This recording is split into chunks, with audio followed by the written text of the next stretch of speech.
말씀 마가복음 9장 19절에서 24절까지입니다.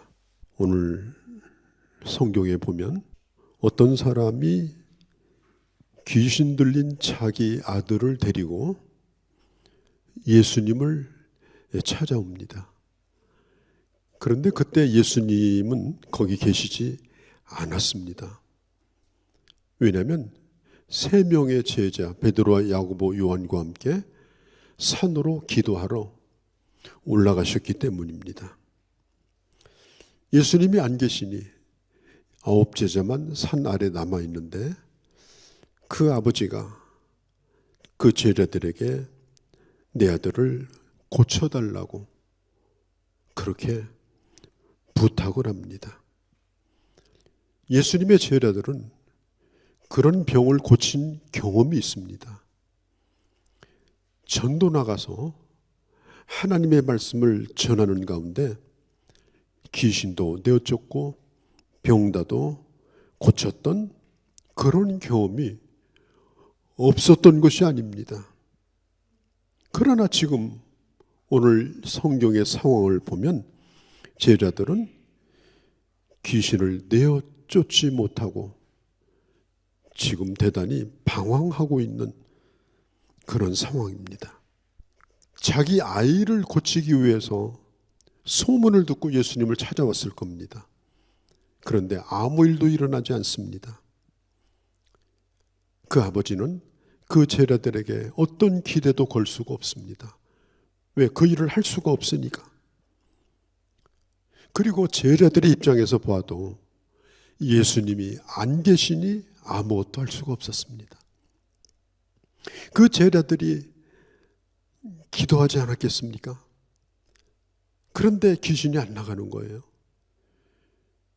그리고 제자들의 마음속에 어떤 생각이 들었겠어요? 이 자리에 예수님이 계신다면 이런 건 문제가 안 될 텐데 너무너무 답답한 겁니다. 오늘 많은 사람들이 교회에 찾아왔다가 실망하는 분들을 많이 보게 됩니다. 예수 믿는 사람들도 안 믿는 사람하고 별반 다른 게 없더라. 별로 경건한 것 같지도 않고 능력이 있어 보이지도 않고 오히려 우리만 못한 사람도 교회 안에 보니까 있더라. 열심히 전도해가지고 교회 초청을 해왔는데 꼭 주님을 만나기를 원했는데 교회 와서 주님을 만나지 못하고 실망을 하는 경우가 있습니다. 또 누구든지 교회 찾아 나올 때는 나름대로 기대가 있습니다. 개인적인 기대, 내 인생의 문제가 해결될 거라고 하는 기대, 이런 것들에 대하여 어떤 해결도 찾지 못합니다. 그런데도 불구하고 교인들은 새신자 왔다고 막 환영하고 좋아합니다. 환영하고 좋아하면 뭐합니까? 만날 분을 못 만나는데 지금 답답한데 또 교회 와서 하는 소리가 무슨 소리인지 도대체 모르겠습니다.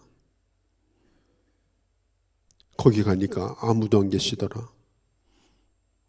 그런 결론을 내리고 다시는 교회를 안 나오는 사람들이 있습니다. 여러분, 교회가 뭡니까? 주님의 몸된 교회입니다. 이 말은 교회와 함께 주님이 계시다는 말입니다. 그러니까 교회 나오면 누구를 만납니까? 주님을 만나야 됩니다. 우리가 왜 예배를 드리고 왜 우리가 제자 훈련을 받고 우리가 왜 열심히 기도합니까? 주님 만나려고. 성경 공부 많이 해서 성경 지식 메모리 넓히려고 하는 거 아닙니다.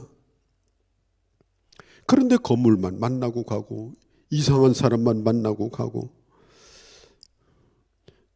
저도 교회 담임 목사로서 또 설교자로서 항상 제 스스로를 생각을 해봐요. 오늘 내가 하나님의 말씀을 전할 때 누구를 만나고 가겠나? 오늘 내 메시지의 초점은 뭔가? 내가 큰 무슨 능력이 있는 것처럼 사람들이 나를 대단한 사람인 것처럼 그렇게 보이도록 하는 것은 이것은 엄청난 문제다. 나를 통하여 주님의 말씀을 들어야 하고 나를 통하여 주님을 만나야 된다. 지금 얘기가 아니니까 제가 얘기합니다. 제가 조금 젊었을 때 꽤 오래전 얘기인데 어느 교회 초청받아가지고 제가 설교를 하러 간 적이 있어요. 근데 설교 다 끝나고 교인들이 이렇게 이제 현관에서 목사님과 함께 인사를 이렇게 하는데 한 4살, 5살쯤 먹은 아이가 엄마 손 붙잡고 나오다가 저를 쳐다보더니 엄마한테 이렇게 물어보는 거예요. 엄마, 저 아저씨가 국회의원 맞지? 그래서 제가 충격을 받았어요. 세상에 하고 많은 사람 가운데 왜 하필이면 내가 국회의원이냐. 그래서 그날 설교 끝나고 제가 돌아오면서 참 하나님 앞에, 하나님, 오늘 제가 도대체 뭘 하고 오는 겁니까? 제가 오늘 도대체 이게 뭡니까? 하나님 앞에 진심으로 회개했던 그런 적이 있습니다. 교회 안에 주님이 안 계시다면 이건 다 껍데기예요. 내용물이 없는 껍데기는 어디로 가요? 분리수거해요. 아무것도 없는 거예요. 하나님의 교회에 예수님이 계시지 않는다면, 예수님의 말씀이 있지 않다면, 성령의 역사가 없다면 그건 벌써 교회로서 역할을 다 한 것입니다. 그러나 여러분, 중요한 것은 보잘것없는 사람들이 모여 있지만 그 사람들 속에 성령이 함께 하시고 그 사람들 안에 예수 그리스도께서 함께 하시면 그것이 바로 교회입니다. 그게 중요한 거예요. 그러니까 그 교회를 교회되게 하는 것은 어떤 사람이 오늘 나와서 오늘 그 자리에 있는가, 이게 중요한 거예요. 아무리 교회에 대해서 실망을 했다 할지라도 여러분, 그래도 교회 안에 저 주님을 만나지 어디 호텔 가서 만납니까? 어디 길거리 축제 가서 만납니까? 거기는 예수가 없어요. 한 교우가 이렇게 물었습니다. 목사님, 참 요즘 세상 돌아가는 거 보면 실망도 많은데 교회도 마찬가지인 것 같아요. 언제부터 교회가 이렇게 됐습니까? 그렇게 말했습니다. 옛날부터 그랬습니다. 옛날 언제부터요? 베드로 때도 그랬습니다. 베드로는 예수님의 제자인데요. 얼마나 성격이 단순하고 얼마나 성격이 급하고, 그리고 하나님의 일은 생각도 안 해요. 이 사람은요, 사람의 일만 생각해요. 교회 다니면서 사람의 생각만 하고 사는 사람이에요. 어떤 때는 막 성미가 급해가지고 막 칼을 휘두르기도 하고, 어떤 때는 저녁에 주님을 절대로 버리지 않겠다고 혼장담하더니 날 새기 전에 3번씩이나 주님을 부인하고, 예수님의 제자 가운데 수제자가 그랬단 말이에요. 그 뒤로 교회는 완전한 사람이 모인 적도 없고요, 완전한 교회도 있어 본 적이 없습니다. 초대교회 가운데 가장 문제가 많은 교회 가운데 하나가 고린도 교회예요. 고린도 교회는 없는 문제가 없는 교회예요. 모든 문제를 다 가지고 있어요. 그런데 놀랍게도 고린도전서의 첫 번째 편지를 보내면서 고린도 교회에 있는 교인들에게 이렇게 편지합니다. 그리스도 안에서 거룩하여지고 성도라 부르심을 입은 자들이요. 고린도 안에 있는 하나님의 교회에게 편지하노니, 문제가 참으로 많지만은 사도 바울은 이건 교회 아니다, 나 이런 데서 목회하고 싶지 않다, 이렇게 말하지 아니하고 편지를 보내기를 뭐라고 그래요? 하나님의 거룩하고 성도로 부르심을 입은 자들이다. 그리고 고린도전서 3장에 가면 심지어 당신들은 바로 하나님의 성전이다. 당신들과 하나님이 함께하고 당신들은 하나님의 성전이다. 그렇게까지 말씀을 하셨습니다. 제자들을 오늘 본문에 보면 매우 무능합니다. 아무것도 못하는 사람들입니다. 아마 그 아버지는 예수님을 모르는 사람일 거예요. 다만 자기가 필요해서 아들을 고쳐야 되니까 믿음을 가지고 온 것이 아니라 기대를 가지고 온 거예요. 믿음과 기대는 좀 달라요. 그냥 기대를 하고 왔어요. 믿음은 없었어요. 더더군다나 예수님도 못 만나고 제자들만 만났어요. 그랬더니 좀 있다가 예수님이 산 위에서 제자들하고 내려오시는 거예요. 이미 다 기대를 버렸는데. 그래서 이 아버지가 예수님에게 기대치를 확 낮춰가지고 물어보는 거예요. 예수님, 뭘 하실 수 있거든. 이렇게 얘기했어요. 당신의 제자들도 한 게 없는데 뭘 하실 수 있거든. 우리를 불쌍히 여겨서 도와주소서. 22절에 그렇게 말해요. 우리도 하나님 앞에 나와서 어떤 때는 날마다 기도해도 응답은 안 되고 기도만 제목만 쌓여가고 내가 원하는 건 되지 않고 그냥 답답하고 어떤 때는 하나님이 능력 없으신 분 것처럼 내가 무기력해질 때 우리도 이런 얘기를 하나님을 향해서 할 수도 있어요. 하나님 하실 수 있거든 한번 해보세요. 할 수 있기는 있는 거예요. 지금 이 아버지의 믿음은 그런 믿음이에요. 예수님을 믿는 사람이 아니라 당신이 할 수 있으면 해보세요. 그런 거예요. 이 아버지뿐 아닙니다. 우리가 부르는 믿음의 조상인 아브람도 마찬가지예요.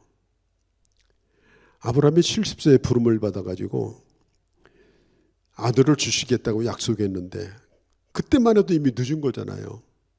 그런데 무려 25년을 기다려가지고 이제 100세가 되기 전 해인 99살에 주님이 창세기 15장에 보면 또 뜬금없이 찾아오셨어요. 아브라함아, 내년 요맘때쯤 네가 자식을 낳게 될 것이다. 그때 아브라함이 이렇게 말했습니다. 아브라함에게는 그의 여종을 통해서 난 이스마엘이라는 아들이 있었어요. 서자. 하나님 그런 얘기 하시지 말고요. 이 이스마엘이나 잘 클 수 있도록 도와주세요. 이제 이스마엘이나 좀 잘 되게 해주세요. 내가 이렇게 늙었는데 무슨 아들을 낳겠습니까? 그리고 돌아서서 웃었어요. 그때 우리 주님 하시는 말씀이 뭐예요? 하나님이 능하지 못할 일이 있겠느냐 그랬어요. 그러니까 이번에는 또 누가 웃었느냐? 그 옆에 있는 부인인 사라가 웃었어요. 저 커튼 뒤에서 웃었어요. 주님 웃음소리를 들었어요. 그리고 물었습니다. 사라야, 너 지금 웃었지? 그러니까 안 웃었는데요. 웃었잖아. 가만히 생각하면 너무 웃기는 얘기예요, 이게. 그러니까 믿음의 조상이라고 하나님이 부르셨는데 25년 동안이나 훈련시키고 말씀 주시고 인도해 주셨는데 25년 훈련시킨 결과 할아버지 하나는 웃고 앉아있고 할머니는 커튼 뒤에서 웃고 또 안 웃었다고 또 발 빼고 이 현실이 참 기가 막힌 거예요. 우리 주님이 지금 불러놓은 사람들이 꼴이 그 꼴이라. 그러면 우리 주님께서 야, 내가 잘못 불렀다. 그만하자. 그리고 덮고서 그 집을 나갔습니까? 아닙니다. 그 다음 해에 이삭이라는 아들을 주셨습니다. 아브람과 사라는 부끄러운 믿음을 가지고 있었습니다. 너무너무 작은 믿음을 가지고 있었습니다. 이 부부는 하나님의 말씀을 듣고 웃고 앉아있는 웃기는 믿음을 가지고 있었습니다. 그럼에도 불구하고 하나님은 그의 약속대로 그에게 아들을 주셨고, 그리고 그를 믿음의 조상이라고 불러 주신 것입니다. 오늘 이 아버지도 거기서 거기입니다. 하나도 믿음이 없어요. 어쩌면 이 아버지는 자기 아들이 생겼는데 자꾸 어디 뛰어들어요. 뜨거우면 불에 뛰어들고, 길 지나가다 시원한 이렇게 강바람이 불면 강으로 뛰어들고, 틈만 나면 거품 물고 그냥 누워있고. 여러분 한번 생각해 보세요. 그런 아들을 가졌다면 아버지 마음이 어떻겠어요? 이미 다 깨져버리고 다 상처받고 견딜 수 없는 고통이죠. 아마 나 같은 아버지는 무슨 희망이 있겠는가? 또 저 아이는 어떻게 되겠는가?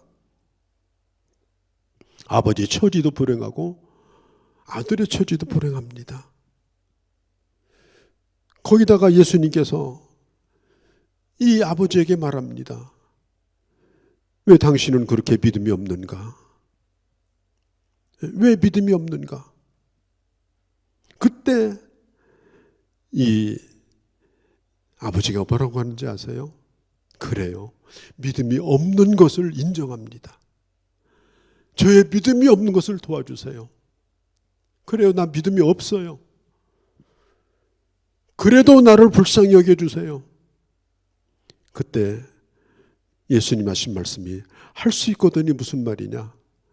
믿는 자에게 네가 믿는 만큼만 믿어도 능치 못할 일이 없느니라. 그리고 그 병을 고쳐주신 거예요.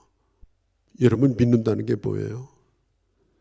히브리서 11장 6절에 보면 하나님의 살아계신 것을 믿고, 그리고 하나님 앞에 나가는 자에게 상을 주시는 것을 믿는 게 믿음입니다.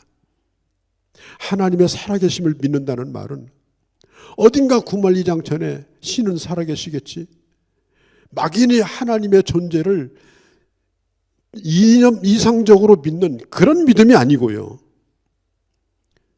내 위에 계신 하나님이 아니고 지금도 나와 함께 하시는 하나님, 나를 가까이 하시면서 나를 돌보시는 하나님, 내 사정을 아시는 하나님, 내게 은혜를 베푸시는 하나님, 내가 하나님을 믿되 그 하나님은 멀리 계신 분이 아니라 지금도 나와 상관 있는 하나님, 내가 오늘 고통받고 있는 이 문제와 상관 있는 하나님, 그 하나님으로 믿는 거예요. 그리고 그 하나님 앞에 나가면 하나님께서 반드시 나에게 응답하신다. 나에게 보상하신다. 응답하신다는 것은 뭘 막 жил머져서 갖다 주는 것이 아니라, 우리가 물으면 대답을 하잖아요. 여보세요 그러면 왜요? 누구세요? 이렇게 응답하는 거예요.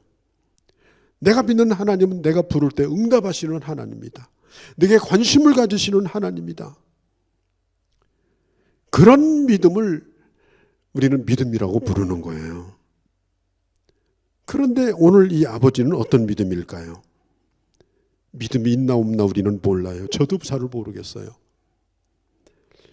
여러분 믿음이 뭡니까? 어떤 사람을 믿음이 있다 없다 하는 건 우리가 할 얘기가 아닙니다. 사실. 왜? 믿음은 보이는 게 아니거든요. 어디 여기다 믿음을 개업장처럼 붙이고 다닙니까?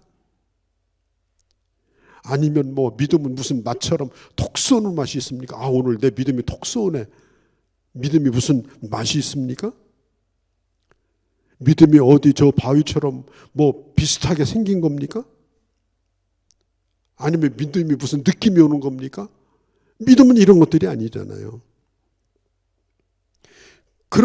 그것이 아니라 하더라도 눈꽃만큼이라도 이 아버지와 같이 눈꽃만큼이라도 내가 믿음을 가지고 있다면 하나님은 그 믿음을 보신다는 거예요. 그 믿음을 아무리 작은 믿음이라도. 저는 시골에서 어렸을 적에 반딧불이를 많이 봤습니다. 반딧불이 불은요, 이게 아주 작은 빛인데요, 우리는 이 반딧불이의 빛을 우리는 알아채립니다.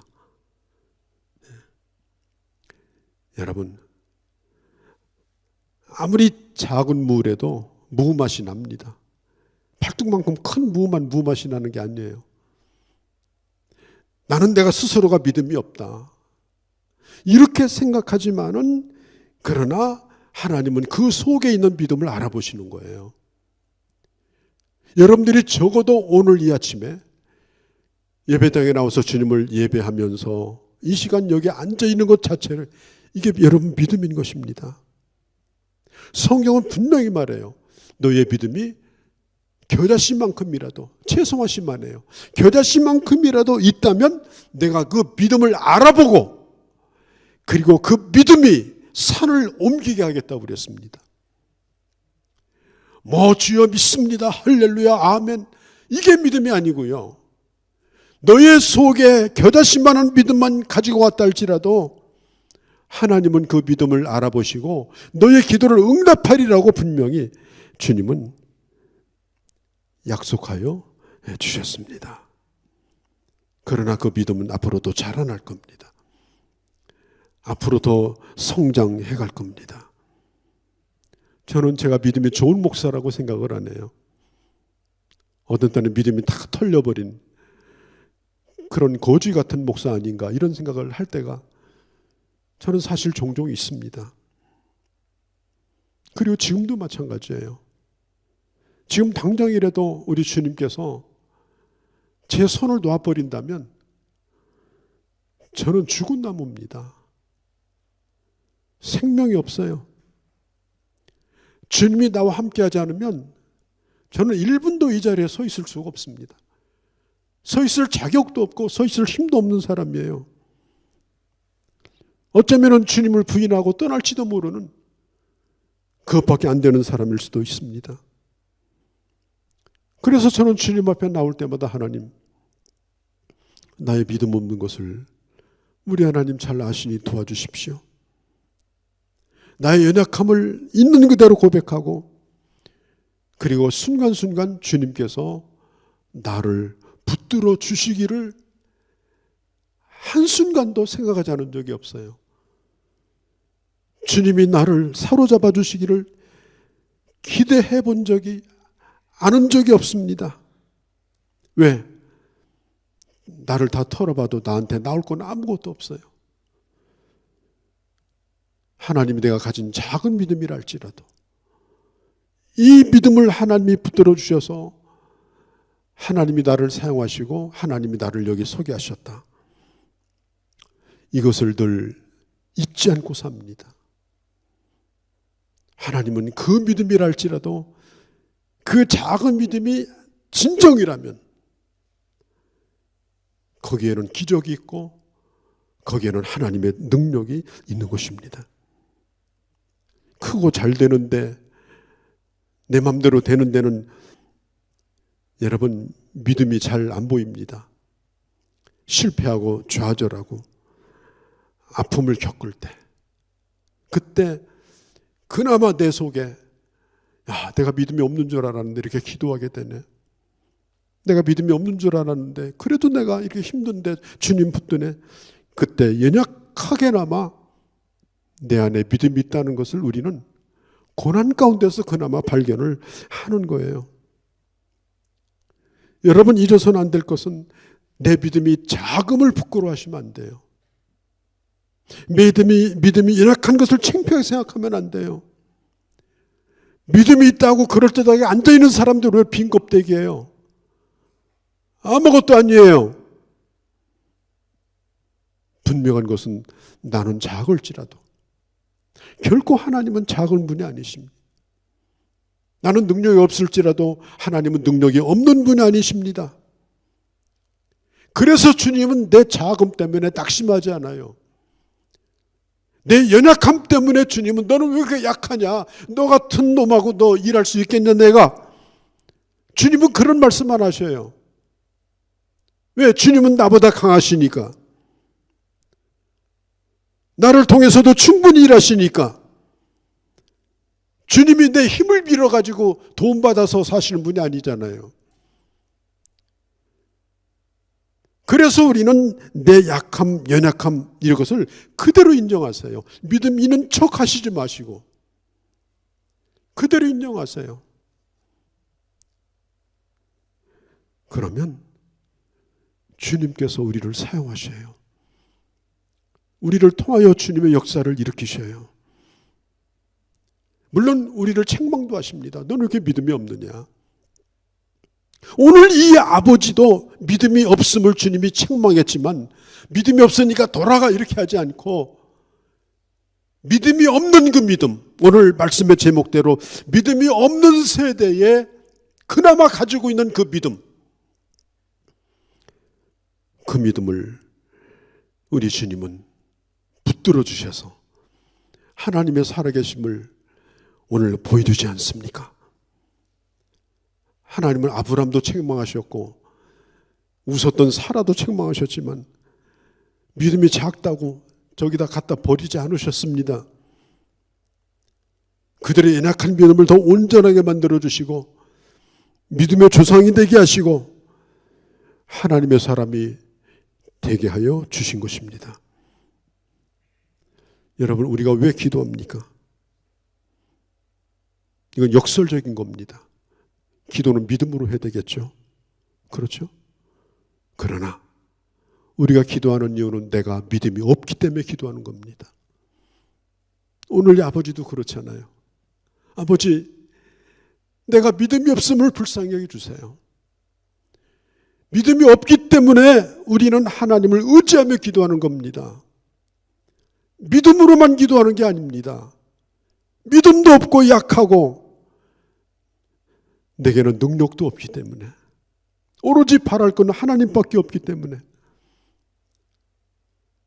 정말 모순 같지만은 아무것도 난 가진 게 없기 때문에 이것을 인정하고 주여 나의 믿음이 없는 것을 불쌍히 여겨주세요.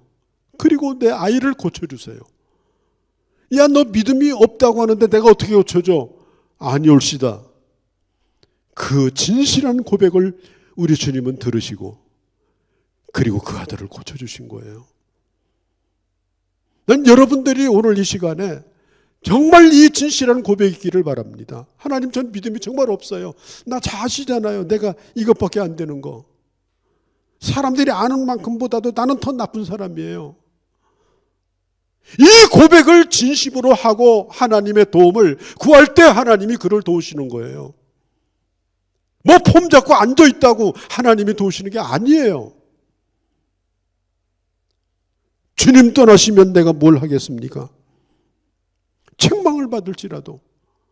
이 아버지도 책망받았죠. 왜 믿음이 없냐고. 아브라함도 사라도 책망받았죠. 그래요, 저 믿음 없어요. 그래도 저 기도할래요. 그래도 저 예배할래요. 오늘 내 상황이 너무나 절박하기 때문에 믿음이 없어도 저 기도합니다. 내게 주어진 문제가 너무나 크기 때문에 믿음이 없어도 나 주님 앞에 엎드립니다. 주님은요, 그걸 믿음으로 보시는 거예요. 구하는 그 믿음을, 기도하는 그 믿음을, 예배하는 그 믿음을 하나님 아버지라고 우리 같은 사람이 간절히 부르짖는 거, 이게 기적 아니에요? 저는 저 자신만 봐도 그래요. 나는 체질적으로 하나님을 못 믿을 사람이에요. 의심이 많아가지고. 뭐 확인하고 따져보고 맞지 않으면은 안 믿는 사람이에요. 가슴보다는 머리가 계산이 빠른 사람이에요. 내가 기독교 예수 믿는다. 이건 택도 안 나는 얘기라고 내가 스스로 생각했어요. 저는 고등학교 다닐 때 예수를 믿었기 때문에 이미 내 철학이 있었고 내 세계관이 있었습니다. 그런데 어느 날 주님이 내게 은혜를 주시니까 하나님 아버지 이렇게 부르고 있었어요. 시골에 우리 아버지 계신데도. 너무너무 깜짝 놀랐어요. 나는 누구 남더러 우리 아버지라고 부른 적이 없어요. 한 번도. 지금도 생각해보면 하나님의 기적이에요.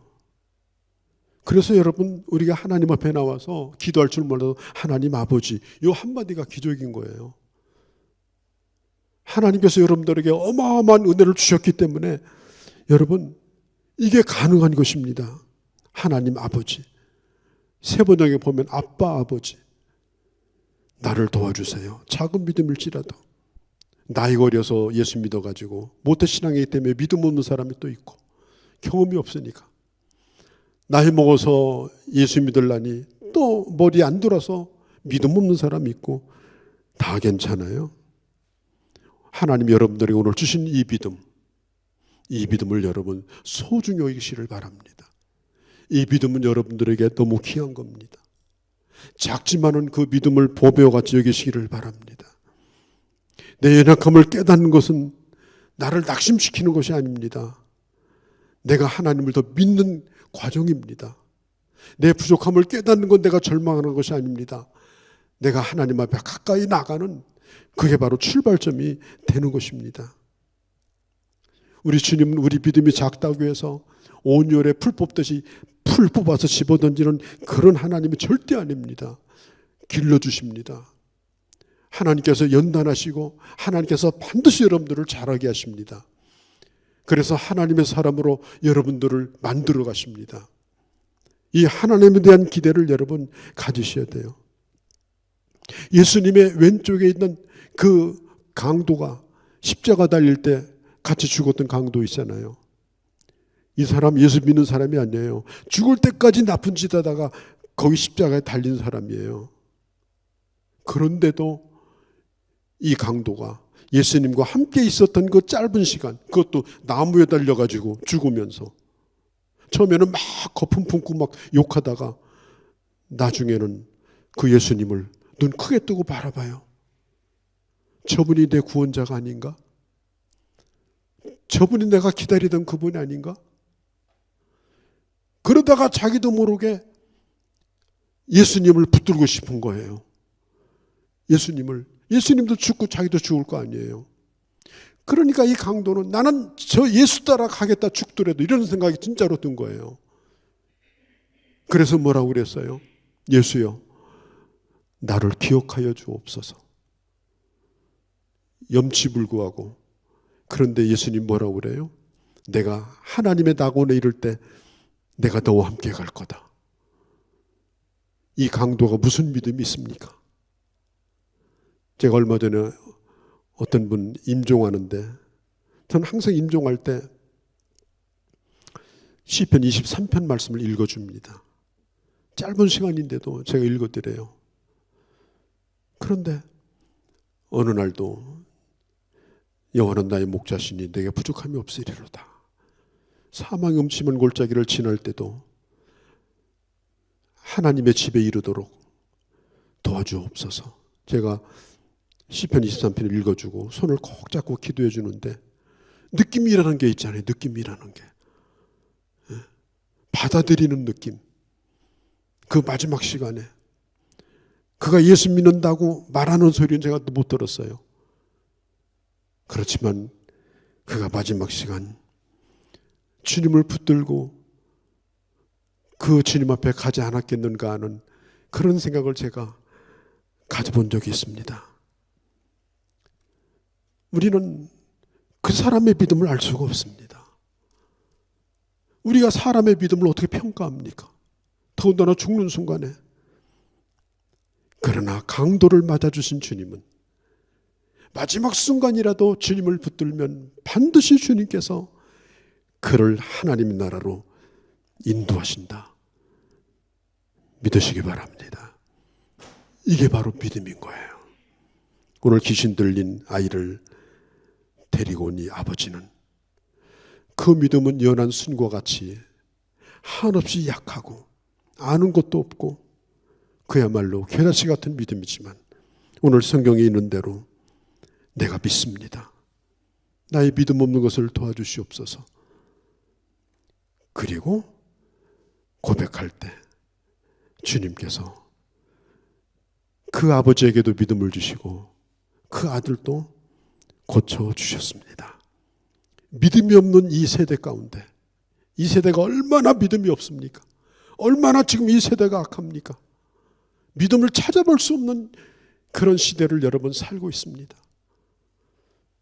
그럼에도 불구하고 믿음이 없는 이 세대에 오늘 이만큼 우리가 믿음을 가지고 사는 것 감사하시고, 주여 내 믿음이 없는 것을 도와주시고, 그리고 내가 오늘도 주께 가까이 나갑니다.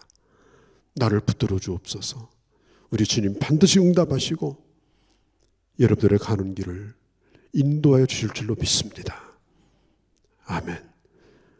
거룩하신 우리 아버지, 오늘도 저희들을 사랑하셔서 주님의 전에 나오게 하시고 주님을 예배하게 하시니 감사합니다.